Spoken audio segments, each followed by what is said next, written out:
What up? It's your criminally insane bitch. Today we're going to be reading Against Gender, Against Society by Nila Nokizaru. Someone on Reddit linked it as like a little printable PDF. So shout out to other people that format their shit like this. Keep it up. Keep printing shit out. They can't censor you when they can't make you say on a live if it's in a fucking page. All right.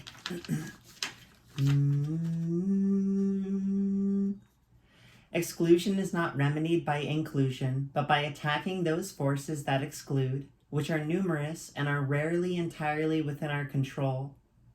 It's cited as the Ignorant Research Institute, quote, How to Destroy the World from 2012.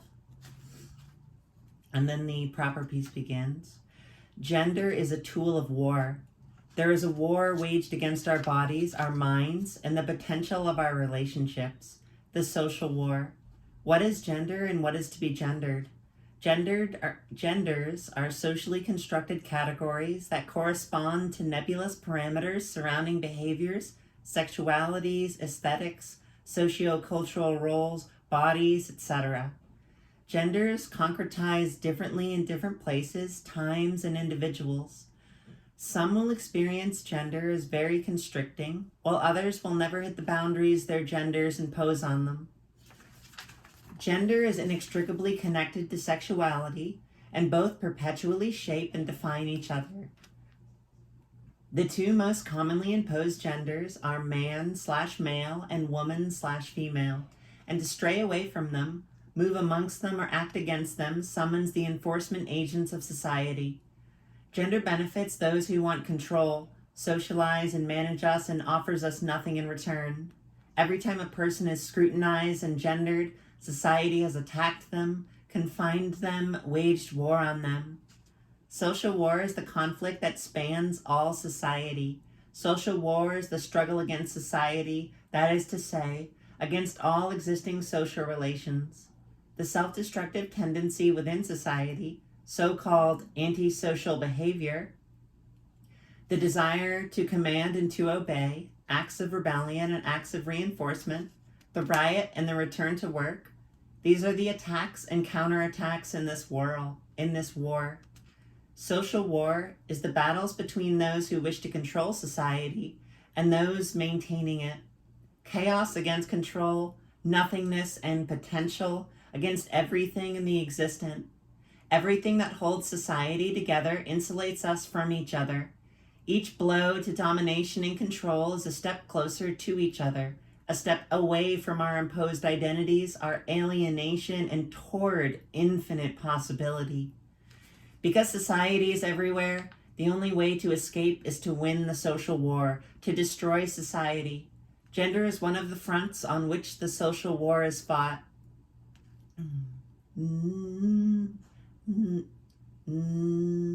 Gender itself is used as a tool for centralizing and colonizing.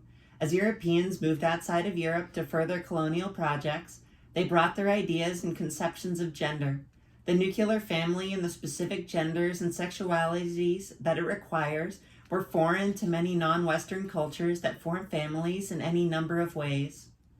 The nuclear family is a unit that fits most easily in the social narrative of dominant Western cultures.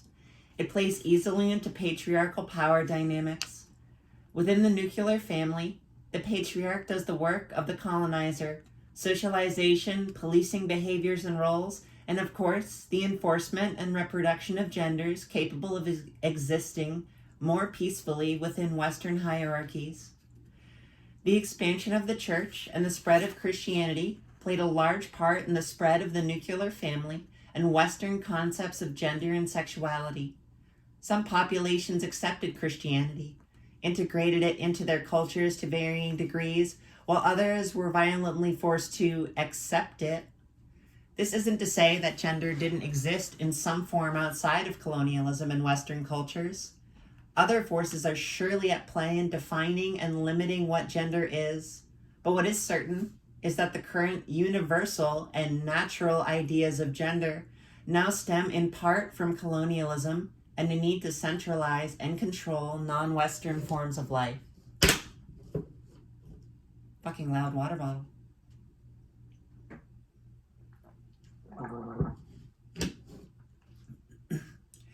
These cis/trans binary also furthers centralization and colonialism, assimilating and categorizing all identities outside of itself. Like all forms of representation, the cis/trans binary is an all-encompassing set of categories, is both flattening and inadequate. There are genders that are not cis, but do not place themselves under the trans umbrella. Despite this, anyone who isn't cis is assumed to be trans and vice versa. An LGBTQ avant-garde moves to assimilate all unusual genders and even the lack of gender into transness. This leaves no room for anyone to fall outside of these categories. This often plays out in a colonial manner, rendering non-Western genders legible to and manageable by Western LGBTQ narratives of gender and sexuality. None of us belong to any gender outside the context of social war. That is to say, gender is a social imposition upon us, a means of keeping us under control by limiting what is acceptable for anyone gendered in any way. The very existence of trans people of all stripes, and especially non-binary people, and of intersex bodies which frustrate efforts to attribute gender to certain anatomical characteristics, calls into question the narrative that gender comprises two stable biological categories that follow from specifically sexed bodies. These realities push us to acknowledge that gender is something that happens to us and not something that we are inherently or naturally. It's like a constructed self.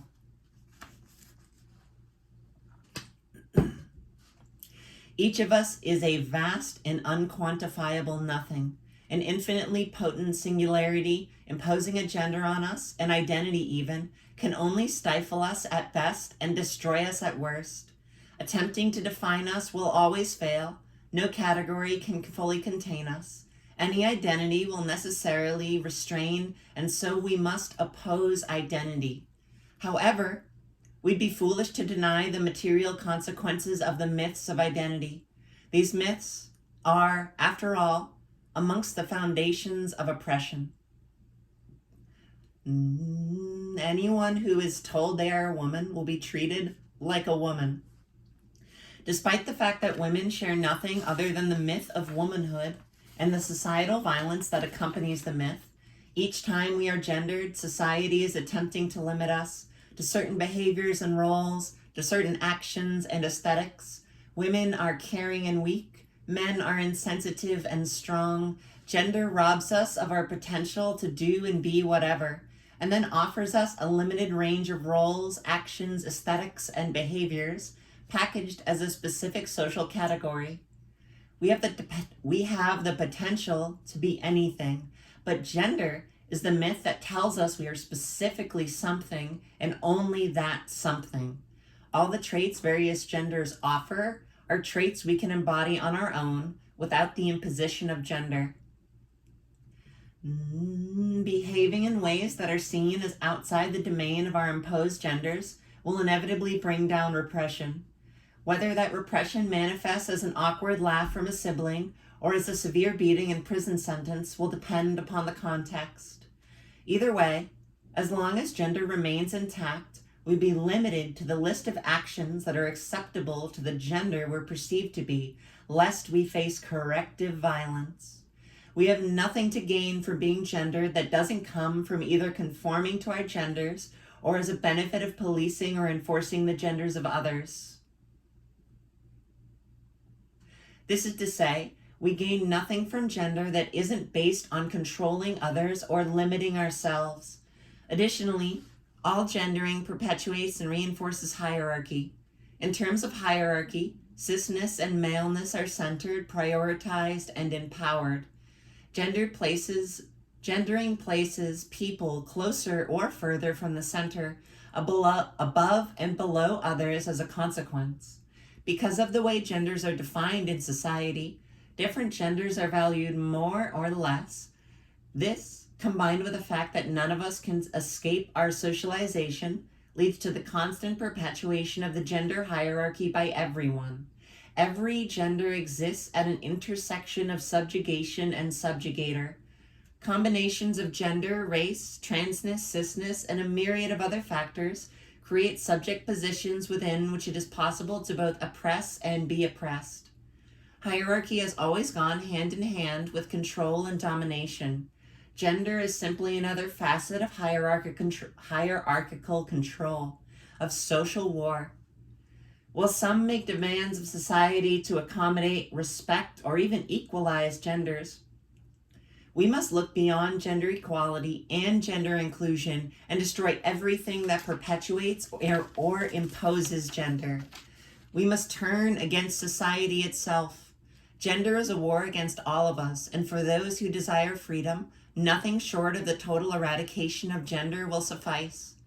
To those of us who wish to remove all the walls between each other, instead of being alienated from each other and ourselves because of groupings we never chose, to those of us that wish to access all our potential doings, our potential to become anything, instead of pacing within the limits of gender we know to be inadequate, we say, let's destroy society, let's destroy gender.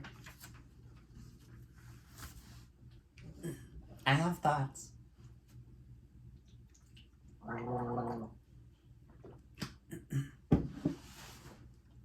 I like the whole idea this is going for, and I feel like I agree on the whole. It's a pretty short piece. Like, brevity is intentionally good when you're like writing propaganda, theory, whatever. But I feel like on a certain level it refuses to completely acknowledge the self-categorization humans do as a function of being within society, right? So it's like when I meet people, I say I'm into jazz music because like this is an arbitrary category. Ask any jazz musician, like it's an arbitrary category. Jazz is everything, but like I'm still using the word jazz. I'm saying free jazz. I'm saying hard bop. I'm saying big band, whatever. Like I feel like the imposition to totally destroy gender would just end up reproducing new social categories that are gender-like. On a certain level, I feel like it also doesn't validate the reasons why a lot of queer people do things to fit in with the pre-existing gender boxes. Like the whole thing I'm doing right now is to feel more integrated and connected within society and not just exist in complete rebellion, because to do so like threatens my ability to make money and eat food, and you die without food. Inflation makes food stamps less fucking valuable right now, so that's fucking awesome. Mm-hmm.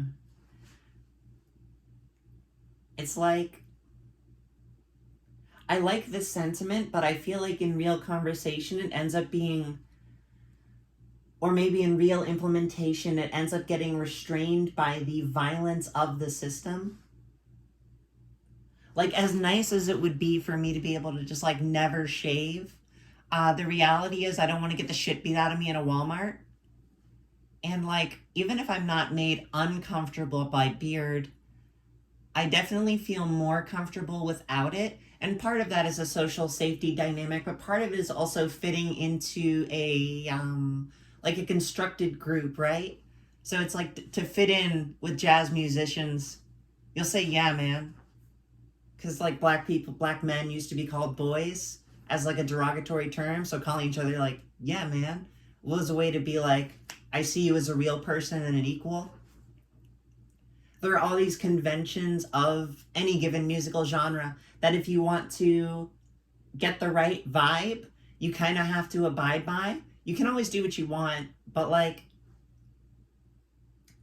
if you play a jazz standard and you try to call it Bulgarian folk music, people are gonna be like at least confused.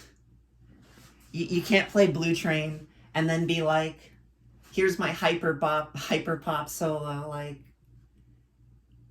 I get it, but I think on a certain level, like, these words and categories serve a social function for humanity. And I feel like I'm like strongly for the abolition of gender as like the tool of the oppressor, which it like very much is. And I feel like there's something very reasonably warranted about like going against it so hard to push back against the internalized like almost moral justification of gender that maybe I'm expressing right now by like having these thoughts and feelings. This is a good piece. This is a good one. Against Gender, Against Society by Nila Nokizaru. It's a quality piece. I like what it's putting down. I feel like if I had a conversation with Nila, they would be able to express or like understand what I'm talking about when I relate to fitting into society and in group and like especially physical safety.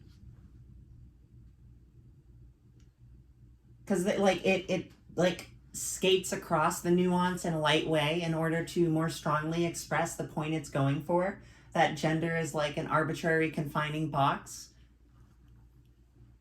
The one note about like LGBTQ subsuming everything not cis into transness was super interesting because I definitely do that all the time where I'm like, if you're identifying with something other than your assigned gender, you're like de facto trans. And part of that, at least from like my perspective, is to validate people who don't feel trans enough to do trans things. Like, oh, I'm not trans, so I can't use they them pronouns, or I'm not trans, so I can't take hormones or change this, that, and the other fucking thing. But it's like, no, motherfucker, you can do it. You can do anything you want. You can be Finster and unlock cis plus plus. Like, that guy's not trans. He's just fucking cool as shit. But that was an interesting point because I've definitely seen that around like nominal gender identity and attachment to certain indigenous cultures. I've had people talk about how being two-spirit is distinct and different from the Western conception of transness. So it's important to keep that like in mind and not be imposing what is like, for the most part, a European, North American understanding of like transness and transgender and what that means. It's certainly like been and is being adopted around the globe, but that doesn't mean that there aren't other experiences and ways of being that are outside of that narrative, and that by attempting to subsume them under this broader label of like Western transness, we end up obfuscating the specifics and the actual reality of those experiences and expressions. Good thought-provoking piece. Talk about it to your friends. Have a good day. Stay gay.